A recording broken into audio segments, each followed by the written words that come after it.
Good deal. Well, man, it's great to meet you. Thank you for taking a minute out for the show today. I really appreciate it. Sure. Thanks for having me. Yes, sir. And before we get into all of your great work, there's so much going on. I want to begin with looking at the calendar right now, 4 years ago. Everything stopped on a dime and we were coming to grips with the pandemic. How did you get through that time period and how did it change you? I mean, it was tough. Um, so many changes. You have to be very close with, people you're already close with before, but now it's, very intimate. You're spending a lot of time with people indoors. So yeah, it was kind of tough. And it was kind of the period when I started to emphasize more and more being mindful because I felt I was, gonna lose my mind. Yeah. And business wise, it was very difficult. I was in the midst of launching my project back then. It was around micromobility. Like, do you know the scooter that you can take for rent with an app? So this is what I was doing at the time. Yeah. And there was no customers on the streets, obviously. So yeah, difficult times indeed. I'm Yeah, for glad we sure. passed that. Yeah, I'm glad too. So let's get to the heart and soul of what you do on a daily basis. There's a lot that goes into you from being an app developer, entrepreneur, author, philosopher. But if I put you in front of a bunch of third graders at career day and one of the kids said, "Hey, what do you do for a living?" How would you answer that child? I have kids, so they ask me all the time, like, Dad, what do you do? And I keep telling them, I'm playing. Well, this is what I'm doing. You know, And I, I remember in college, I took a poetry class and there was a woman in there that was like in her mid to late 70s. And we were going around asking what everybody wanted to do with their lives, and all she said was, "I just don't want to grow up." And I always think about that to this day. It's a good thing to have. So, what did you want to be when you were in the third grade? What was your dream to grow up and become? oh, wow. Well, I used to think a lot about the universe. So I was very intrigued about the universe. So I was thinking about, exploring. I remember that I was very disappointed at the young age that the whole of, you know, the whole of Earth was explored already, by people. You have a map. So there's nowhere new to go. I was very disappointed. So I was thinking maybe I could go to outer space and find some new things out there. So I had the explorer mindset from a young age. Wow. So let me ask you this. Talk to me a little bit about your childhood, where you grew up, and how these seeds of both creativity and thought and philosophy and entrepreneur. I mean, you got right and left brain things going on all over the place. How did this become you? I don't know.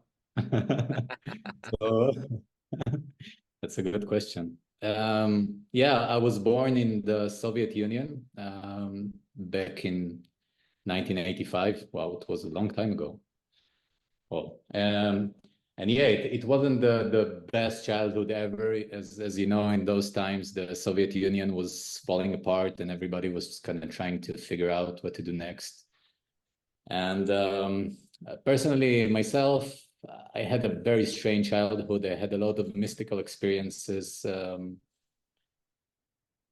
People thought I was kind of crazy, so it wasn't an ordinary childhood, but all the things that happened to me back then, and I wrote about them in the book I released recently. It's called Behind the Mask, Beyond the Mind, and I share these kind of stories, but it kind of led me to who I am today because the questions I had when I was a little boy about the nature of reality and how things work and what am I doing here? Like it was, too amazing for me. I didn't take it for granted. So it kind of stuck with me throughout the years. And as I developed and as an adult, it kind of came back and reconciled it to who I am today, if that So, makes sense. yeah, it totally makes sense. So, in your life, you've obviously had a lot of inspiration. Who's been that person for you, a hero, an inspiration in your life? My heroes were always either musical heroes, because I used to be an active musician during my adolescence, and yeah, mostly I looked up to these guys because I thought that they kind of, music for me was always the medium of art that I thought it's very close to kind of describing reality in a metaphorical way. So I used to listen to a lot of rock bands. I was influenced by, my father was a fan. We used to listen to Deep Purple and Led Zeppelin, and then I grew up on Pink Floyd and a lot of their music. And this was my heroes, basically. I wasn't looking for a specific hero figure, but I was very, very inspired by the poetry and the kind of people coming together and creating something artistic that resonates with humans. Music want to make you dance. It can make you feel sad or happy. So yeah, this was my heroes till this day, I believe. What was your first live concert that you saw that blew you away? Oh, I'm not sure if it was the first one, but I saw Incubus once. There was, it was electrifying. That they sound better than even than an album. Like their live energy was freaking awesome. Loved it. So let me ask you this. Of all of the people that exist on the planet right now, if you can meet one person that you find fascinating or intriguing, who would that be? Who would you love to meet and talk to? Oh wow, that's a good question. I feel like there's a lot of people, a lot of great philosophers and thinkers that I would like to talk with. Some of them are dead, unfortunately. So, but there are some. Um, I think Rupert Spira would be one of them. He's a great thinker. I think he doesn't like when people call him a spiritual teacher. I think he's more of a self-explorer philosopher. He's from England. Yeah, so I would love to meet him and discuss some questions there. I find it interesting as well. So let me ask you this. What is your motivation every day? You're obviously highly driven. You got a lot going on in your life. What is it that gets you out of bed? What is it that gets you to innovate and create and evolve as a human being? What is that for you? I think it's life. I find life just fulfilling. I feel like life is pregnant with meaning and beauty, and I can go walk around with my dog and just be in the moment and appreciate it. And that's what drives me. I take a lot of inspiration from life, from nature, from people. I find it very intriguing to play the game of life. So, of all of the clients and all of the experiences that you've had, what's been one of your best success stories? Hmm. Like, do you mean as an entrepreneur or Yeah, generally? yeah, as an entrepreneur. I think currently what I'm doing, I find most fulfilling, because if I have to judge on a scale of success, success would mean different things for different people. And maybe for some people, success would mean, making a lot of money or getting this, great deal done. I had it before with a lot of ventures, but what I'm doing now, I find most fulfilling. It drives me every day, and I'm kind of living the lifestyle of what I'm doing, and I find it very, very satisfying. So it's have to be Affirmate, the app that I just co-founded and launched, and it's going to be a success story, and yeah, I love every moment of it. So, do you ever long to get back to music, or how did all of that happen? How did you decide that music wasn't going to be your venue, and how do you feel about all of that now?